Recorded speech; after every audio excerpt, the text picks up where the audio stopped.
आप सभी का नमस्कार। आज का जो लेक्चर है वह सर्वेक्षण एवं समतलन के संदर्भ में है। हम सर्वेक्षण और समतलन का पाठ्यक्रम आपसे पहले ही आपके साथ डिस्कस कर चुके हैं और उसके बाद सर्वेक्षण से संबंधित जो पार्ट ए और बी है उसको हम कर चुके हैं यूनिट 1 का।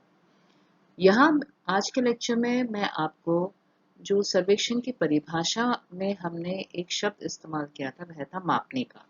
उसके संदर्भ में आज की का व्याख्यान है और इसी को मैं आगे बढ़ाऊंगी, आपको बताऊंगी, आपके साथ शेयर करूंगी। हमने जब सर्वेक्षण के बारे में पढ़ा था उसमें हमने इस मैटर को देखा था और वह यह था कि सर्वेक्षण वह कला है जिसमें सर्वेक्षण उपकरणों की सहायता से धरातल पर मापी गई क्षैतिज दूरियों, कोणों एवं ऊंचाइयों को किसी रूढ़ विधि के अनुसार लघुकृत मापनी पर मानचित्र के रूप में प्रदर्शित किया जाता है। यहाँ पे बच्चों हमने जो वर्ड यूज किया था वह हमने यूज किया था लघुकृत और एक जो वर्ड था वो था मापनी। हमने ये जो वर्ड है यूज किया था। आज का लेक्चर इसी मापनी के संदर्भ में है। इस स्लाइड में आप देख रहे हैं कि सबसे पहले हम वो जो शब्द हमने पिछली स्लाइड में देखा मापनी, उसी शब्द के बारे में हम यहाँ इस स्लाइड में आपको बताएंगे। That is scale. अब स्केल क्या है बच्चों? स्केल है distance between 2 points on the map upon distance between any 2 points on the ground. इसको अगर हिंदी में देखें हम तो मापनी मानचित्र पर दो बिंदुओं के बीच की दूरी बटा धरातल पर उन्हीं दो बिंदुओं के बीच की दूरी को हम मापनी कहते हैं। अब दूरी जो है उसको मापने की अलग अलग देशों में अलग अलग नाम से उस दूरी को इकाइयां हैं, उसको अलग अलग नापा जाता है। यूनिट्स हैं, उसकी इकाइयां अलग अलग हैं।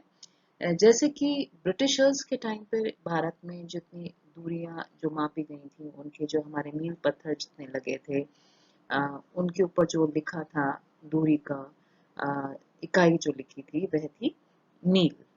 और उस समय जो अधिकतर प्रचलन में थी वो इंचेस, हम अगर कागज के ऊपर कुछ भी मानचित्र या कुछ बनाते थे तो वह इंच में होता था।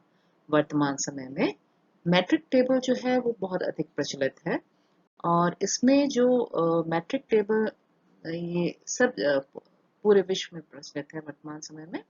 और इसमें जो सबसे बड़ी इकाई है वह है किलोमीटर। तो आज भारत में वर्तमान समय में कंटेम्प्रेरी वर्ल्ड में जितने भी काम हो रहे हैं कंटेम्प्रेरी इंडिया में वह मैट्रिक टेबल पर ही हो रहे हैं। ब्रिटिश टेबल पर बहुत कम है, मैट्रिक टेबल पर ही अधिकतर है। अब मैट्रिक टेबल अगर हम देखें तो उसके बारे में कि मैट्रिक टेबल की जो सबसे बड़ी इकाई है वह है, एक मिनट, मैट्रिक टेबल की सबसे बड़ी इकाई है किलोमीटर और उसके बाद है हेक्टोमीटर, फिर है डेकामीटर, फिर है मीटर, फिर है डेसीमीटर, सेंटीमीटर और सबसे छोटी इसमें छोटी है मिलीमीटर। मिलीमीटर से भी छोटी है पर उसको हम यहाँ प्रदर्शित नहीं कर रहे क्योंकि कागज पर हम इन्हीं दूरियों को प्रदर्शित मोस्टली हम जो यूज में लेते हैं वो सेंटीमीटर और मिलीमीटर ही हम यूज में लेते हैं। अब बाकी जो दूरियां हैं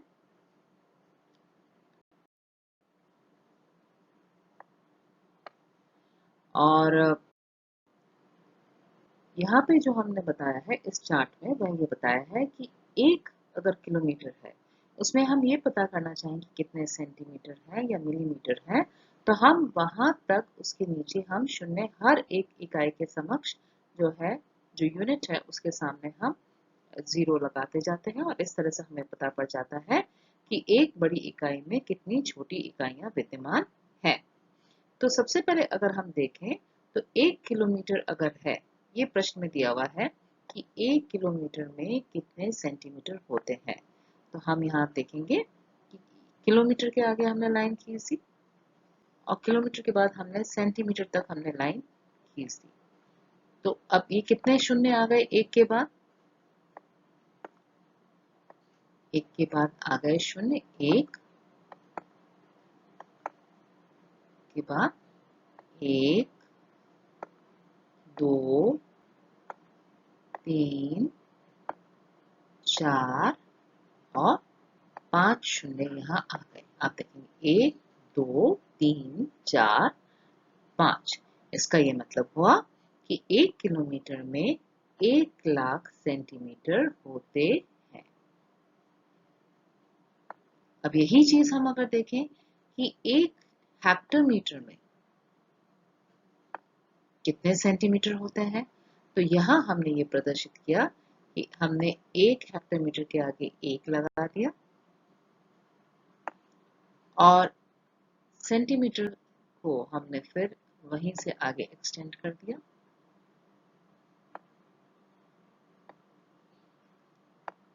अब हमने यहाँ देखा कि 1 हेक्टोमीटर के अंदर 1, फिर ये दूसरा और 3 4 10,000 सेंटीमीटर होते हैं।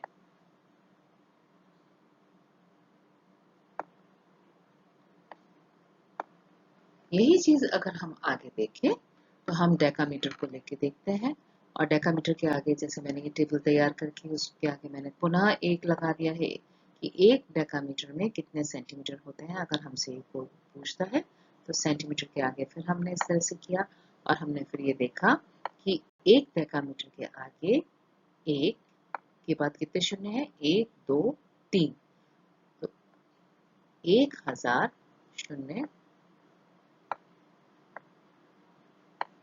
ये जो है 1000 सेंटीमीटर होते हैं।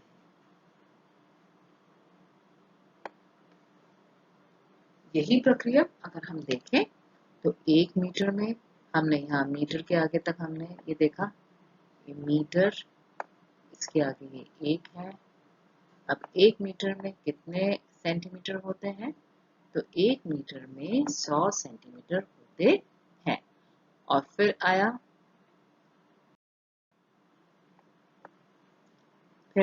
एक जो है 1 डेसीमीटर में कितने सेंटीमीटर होते हैं, तो 1 डेसीमीटर में हमारे आ गए 10 सेंटीमीटर। यहाँ कितना आ गया, 10 सेंटीमीटर। तो ये टेबल हमारी हुई जिसमें हमने आज समझा कि किस प्रकार से मैट्रिक टेबल जो है, जिसमें हम जिसकी सबसे बड़ी इकाई है किलोमीटर, उसके बाद है हेक्टोमीटर, फिर है डेकामीटर, फिर है मीटर, फिर है डेसीमीटर और सेंटीमीटर, और सबसे छोटी इकाई जो हम अक्सर इस्तेमाल करते हैं वह है मिलीमीटर। तो उसमें अगर हमें बड़ी इकाई में पता करना है कि उसके अंदर कितने छोटी इकाई सेंटीमीटर है, तो हम उसको किस तरह से कैलकुलेट कर सकते हैं, किस तरह से हम उसको ज्ञात कर सकते हैं। तो आशा करती हूँ इस टेबल से आपको समझ में आया होगा। नेक्स्ट लेक्चर में हम इसके आगे कैलकुलेशंस करेंगे कि किस प्रकार से हम जो बड़ी इकाई है उसको छोटी इकाई में कन्वर्ट करते हैं। और हम सबको ये मालूम है कि जो मापनी है उसमें जो ऊपर वाला पार्ट होता है उसको हम बोलते हैं अंश, दिस इज द नॉमिनेटर और ये डिनोमिनेटर होता है। तो अंश जो है और जो हर है, ये दोनों जो है समान इकाई में होते हैं अक्सर। तो अंश और ये जो डिनोमिनेटर है आपका, ये अक्सर आपके समान इकाई में होते हैं। अगर ये आपका अंश जो है वह सेंटीमीटर में है तो आपका हर भी सेंटीमीटर में होना चाहिए। कल हम आपको बताएंगे कि मापनी को प्रदर्शित करने की कितनी विधियां होती हैं, उसके बारे में हम आपको कल समझाएंगे। आशा करती हूँ आपको ये समझ में आया होगा। कल हम वापस से इसको एक बार रिपीट करेंगे और फिर आपको कोई परेशानी हो तो आप कमेंट्स में इसको लिख सकते हैं।